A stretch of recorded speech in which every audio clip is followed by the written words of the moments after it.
sa araw ng pamamahinga, sa mga gumagawa ng mga bagay na kalugod-lugod sa akin at tapat na iingatan ang aking kasunduan. Ang pangalan mo'y alalahanin sa aking tahanan at sa gitna ng aking bayan ng mas matagal kaysa paggunita sa iyo. Kung ikaw ay nagkaroon ng anak, hindi hindi malilimot kahit kailan, no? Ang nakikita dito ni Isaiah na kapag ang isang tao na foreigner man o bating o eunuch na kapag nakapasok sa kingdom of Yahweh, makasama natin, no, ay ang sabi niya dito, ah, alalahanin, no, alalahanin ang kanyang pangalan sa gitna ng aking bayan ay mas matagal ang paggunita sa iyo. No, ang ibig sabihin kapag may anak, kung magkaanak man ang eunuko, ang iyong pangalan, mga ilang henerasyon lang yan, kakalimutan yan, hindi ka na makilala, pang-tatlo, pang-apat, hindi ka na makikilala sa iyong mga anak, no?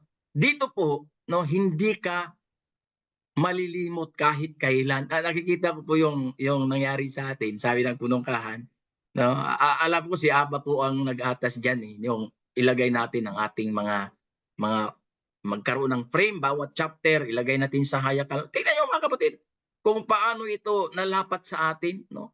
Treasured position ka man o dayuhan ka man o eunuko ka man o anumang kalagayan mo, basta ikaw po ay sumusunod, nangilin sa sabat, sumusunod sa kanyang kautusan, alam niyo po, hindi, ang sabi dito, hindi malilimot, no, ang kanyang pangalan kailanman.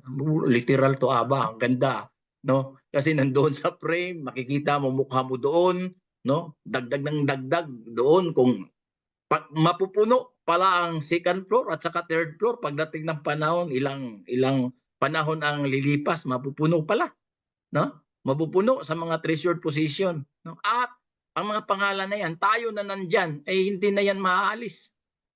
Hindi na yan maaalis. Kaya napakasarap limiin, napakasarap po na kumbaga yung pribilehiyo natin kay Aba at yung mga parating na atin silang i-welcome, ng mga napakasarap isipin. Kasama na dyan ang ating mga mahal sa buhay, panghawakan natin. Ito naman ang sabi ni Yahweh sa mga dating dayuhan na ngayon kabilang sa kanyang bayan, buong pusong maglilingkod sa kanya, iginagalang ang araw ng Sabat at matapat na nag-iingat sa kanyang tipan, no? No, yung mga wala pong ano sa atin kahit dayuhan, sabihin tayo lang tribe of Levi, hindi po. Makita natin itong mga tribe ni mga remnants, no, napakaano nila, napakataas ang tingin nila sa sarili. Gusto nila yung yung temple wala daw dito sa atin, no? Kung wala sa atin, saan? Hindi man pwede sa Israel, gira yan, no?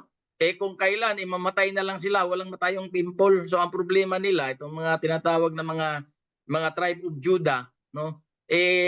Salita lang sila ng salita, no? Tayo po, dito po, sa Oper, nakita natin na nangyari sa atin. Bakit ang pinaka-proof natin dito, yung ating pagsunod. Hindi po ito madali mga kapatid. Yung pagsunod na ito po ay para lang sa kinalugdan ng Aba sa mga pinili ng dakilang alahaya, no? Nakikita natin, hindi po ito kaya ng ibang lahi. Ang kaya lang dito, tayo. Nakikita ni Aba yan. Ang sabi nga niya, mayroong darating na mga righteous generation. O, kung maalala natin sa Isaiah, nakasulat yan, sa Karaya, Isaiah, Nehemiah. At doon sa testament po ni Levi at ni Judah, nakasulat din doon, no? Nalilitaw talaga ang mga righteous generation.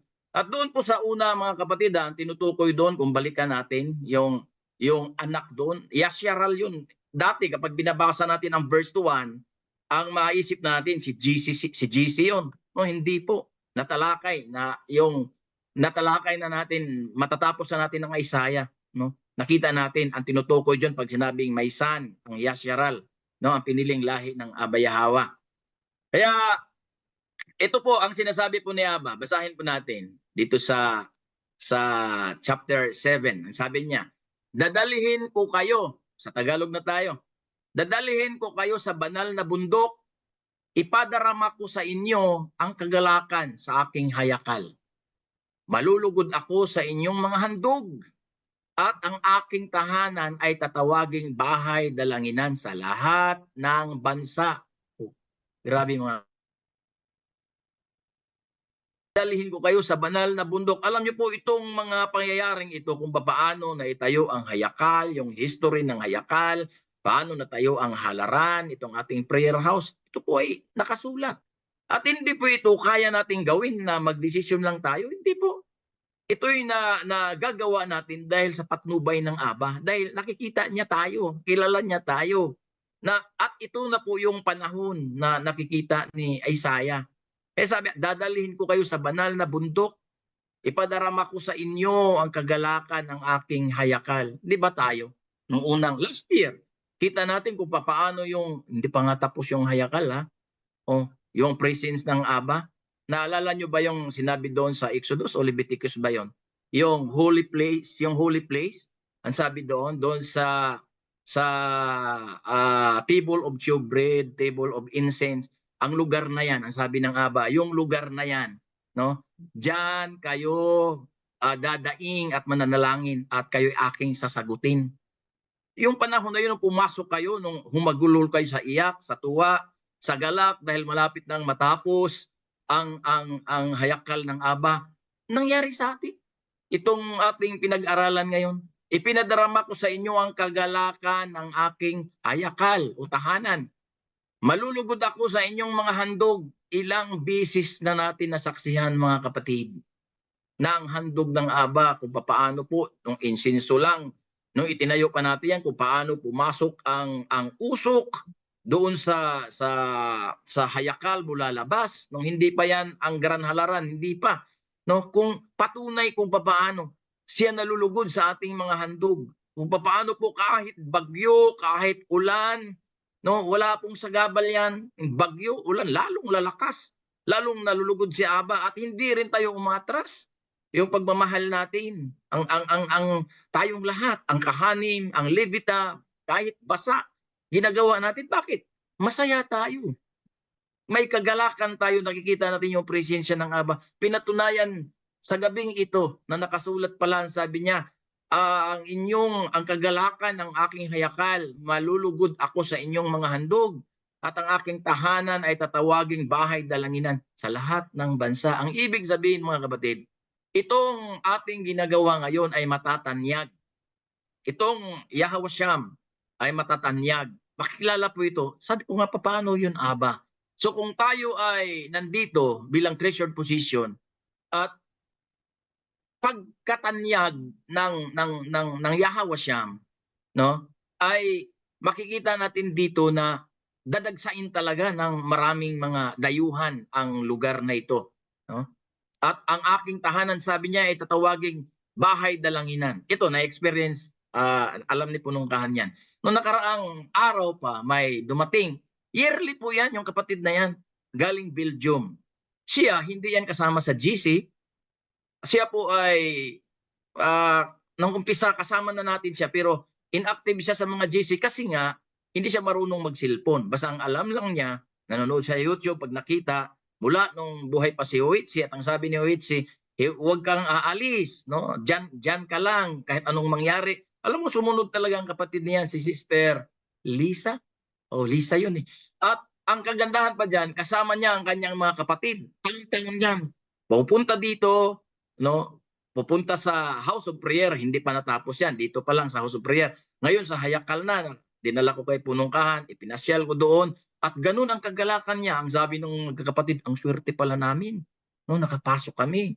No? Yung kagalakan na nasa kanila, makikita mo na yung tuwang-tuwa sila na bawal pala kaming makapasok dito. Yung ano lang, upo. Pero binigyan po, pinayagan po ko ng puna. Alam niyo po, napakasaya ng kanilang puso. No?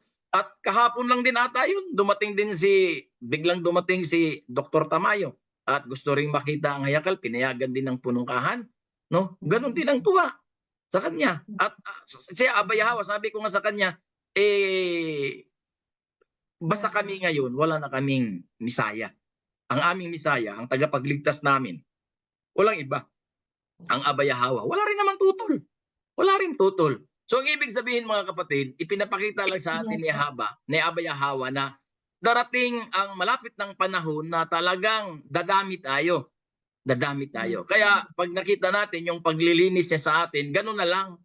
Ganun na lang tayo tinutuwid, nire-rebuke, no? Kailangan gusto ng Ama maging totoo. Kasi nga tayo po 'to mga treasured possession. Tayo po ang madatnan nila, no? Tayo po.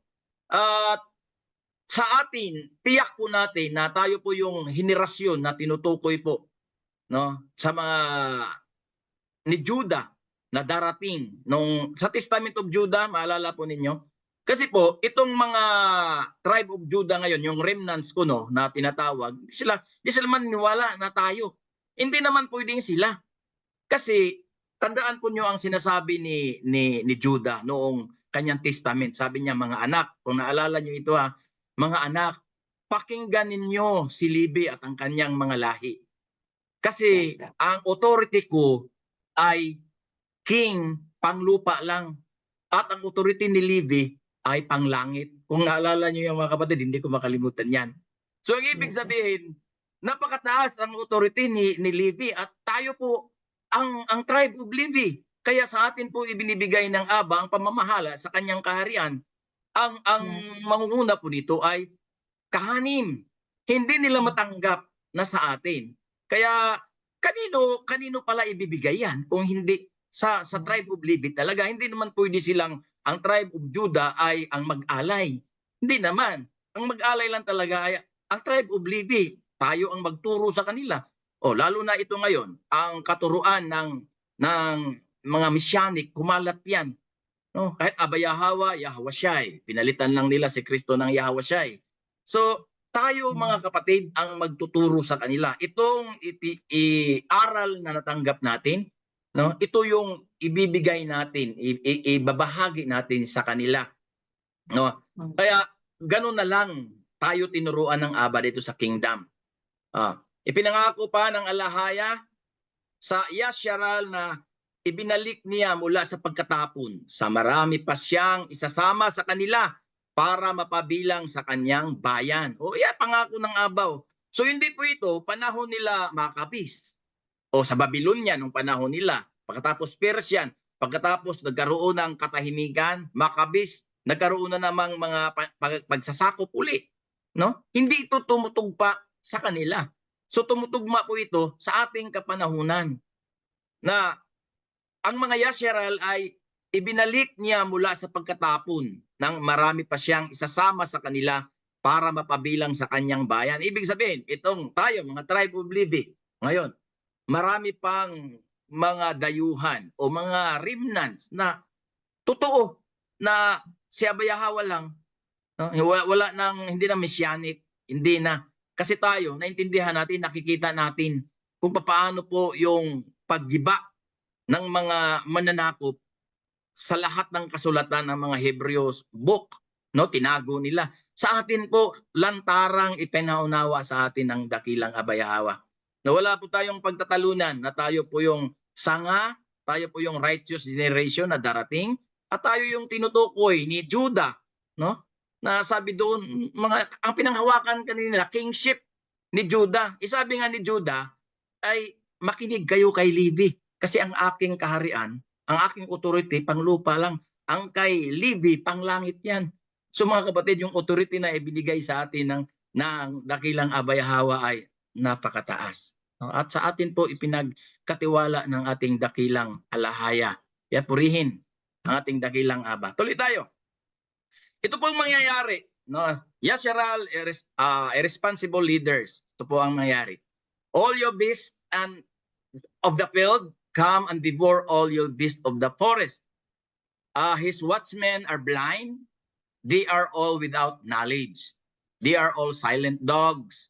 They cannot bark, dreaming, lying down, loving to slumber. No? Tinawag ni Abayahawa ang ibang mga bansa upang salakayin. Wasakin ang kanyang bayan. Tulad ng pagsalakay ng mababangis na hayop mula sa kagubatan. At sinabi niya, bulag ang mga pinuno na dapat magpaalala sa mga tao. Wala silang nalalaman, para silang mga asong hindi marunong tumahol. Ang alam lang nila ay magyabang at mangarap. Ang ibig ay laging matulog.